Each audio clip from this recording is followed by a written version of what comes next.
So one of the things we do with the organization I work for Evansville, is create films. And this year we did a film called Intervene, and we had a great team of people come together to create this opportunity for us to learn and talk about mental health and substance abuse. And one of the things we learned in the research phase was kind of isolation is a root cause of many things in our community. And so we really wanted to find somebody who could really help us understand kind of how does isolation affect us as human beings? How does it affect us as a community? And so we thought, well, who would be really good at that? So we decided somebody who listens to people kind of think through and help them process and find kind of opportunities to grow. So that was kind of this idea of, like, could we get somebody who's sort of like a doctorate or doctor of clinical psychology who's been doing this for a really long time? So fortunately, there's somebody in our community who's doing that, and that is Dr. Mark Stenstrom. So if you guys would, welcome Mark to the stage.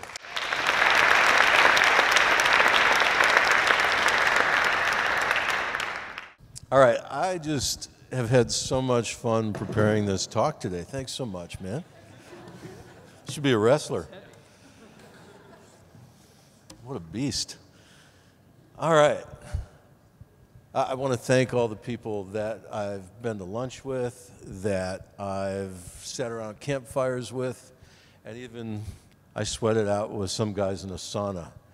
And we were talking about isolation. And turns out that when you give them an opportunity, people just let loose. People want to talk.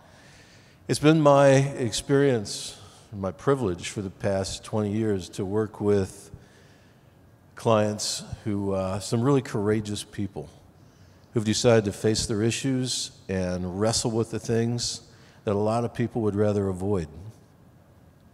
And it's just been pretty great.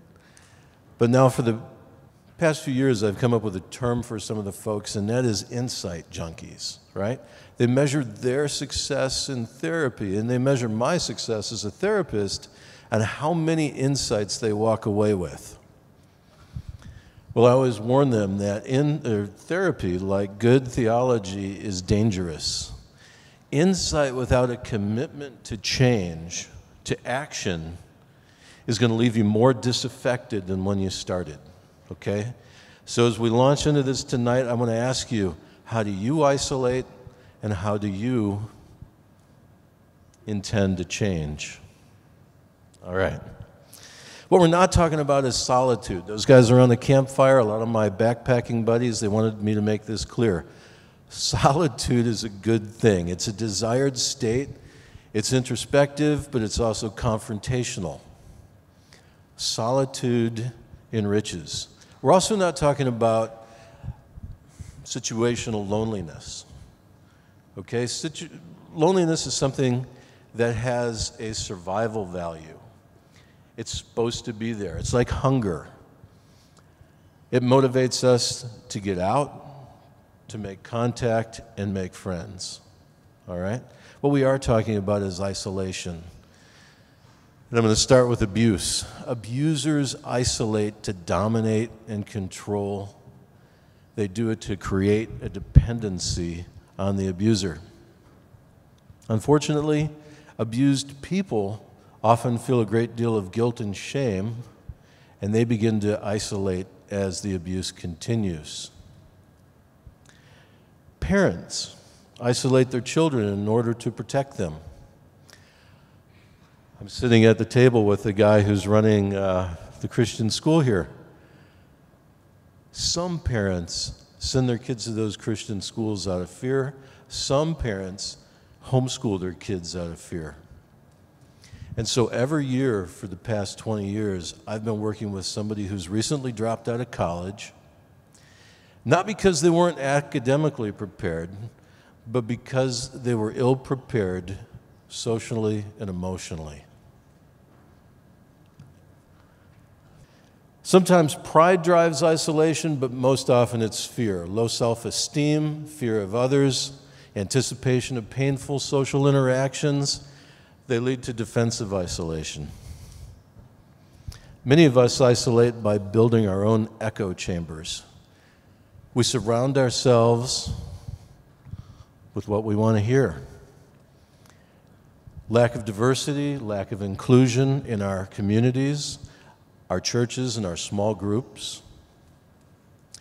The news outlets that we listen to, some of us way too much. They give us a sense that we're right. They give us an increase in comfort, and they leave us increasingly isolated. Addictions isolate. Healthy people have many coping strategies. Addictions form when we turn into one-trick ponies, when we use one coping strategy over all the others. And I'm not just talking about drugs and alcohol and porn.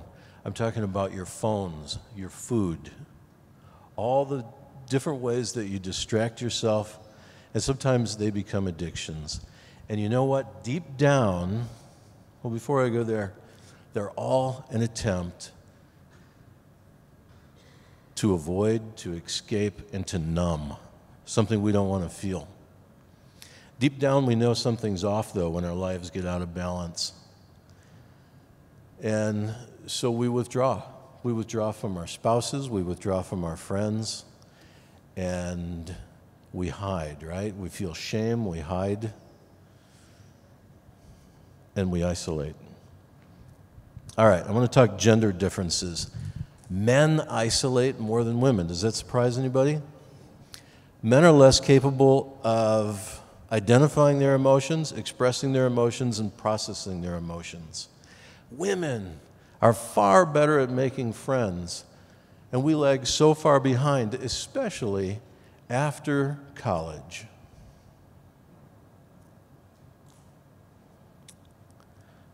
All right, this next part I wanted to tie into what Rebecca Lyons, I think it was, said.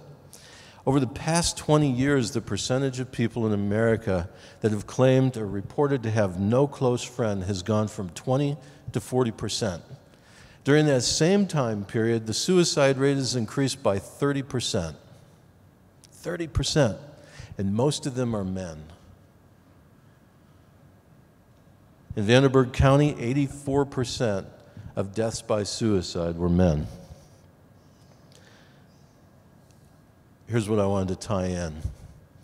That suicide rate was raising 1% per year until the advent of Facebook. In 2006, Facebook became available to everybody 13 and up, and from that point on, it's risen at 2% a year, 2006, 2007. That thing that was supposed to bring us closer together. Men enjoy 1/3 the social connectedness of women and are committing suicide, dying by suicide, 3.5 times more often. All right, let's look at medical effects of isolation, because it's devastating both physically and psychologically. Medical research says, or has shown 30 years ago, a causal relationship between isolation and mortality. The number one most common or most powerful variable in the last meta-analysis they did, a huge study, was lack of relationships. It was equal to or exceeded the power of pretty much every other variable in the study. And it held across age and sex and illness at the time of the study, and even cause of death, lack of friends. Psychological studies have shown that isolation will change the way you think. It changes the chemistry in your brain, and it impairs the executive functioning of the brain. The frontal cortex is impaired. It leaves us unable to think clearly, seeking immediate gratification, and with poor impulse control. For 75 years, Harvard University has been running a longitudinal study, collectively called the Grant and Glueck studies. The director of that study says that the clearest message we get from 75 years of research is this: good relationships keep us happier and healthier, period. So what can we do? Recognize the significance of the problem. And remember that early intervention is very important. Both loneliness and isolation, the effects of isolation, are progressive. All right, start with yourselves. Everybody who's flown knows that when the masks fall, you're supposed to put it on yourself first, right? Quit worrying about your neighbors if you're not connecting. Give up the idea that life is supposed to be pain and risk-free. I'm always trying to impress it on my clients. Put down your phones, do the hard thing, and engage. Seek affinity, not popularity. Having a lot of friends is actually counterproductive in some cases. Go deep. Engage in analysis or psychodynamic therapy. Therapy for personal growth and development, not just symptom relief. And if you have a specific issue, then there are specific therapies to deal with those. But deal with it. Also, you might try a little solitude, okay? Time apart, without your addictions, without your distractions, is sometimes necessary before meaningful engagement with others. Get involved in the lives of your family, friends, and neighbors. My wife has taught me a lot about engagement and opening our lives. When we moved into our neighborhood, we went and we took bread to the neighbors and we invited them to a backyard bonfire. And one of the guys later told me that right after I left, he threw the bread out, right? But he was intrigued enough to come to the bonfire. And 20 years later, we're still meeting regularly. He's still eating my bread, and we're sharing life. Many of you are involved in small groups. It's a start, but unless you make a commitment to engagement, to vulnerability, meaningful relationships are unlikely. Guys, last year, 84% of the suicides in Vandenberg were men. Research says that we need more time to form relationships, and yet we dedicate less time to it. We're too busy. We don't prioritize. So be purposeful. Develop friendships outside of your marriage. For guys, doing stuff together is a better path to friendship than just sitting around talking. Here's a principle to remember.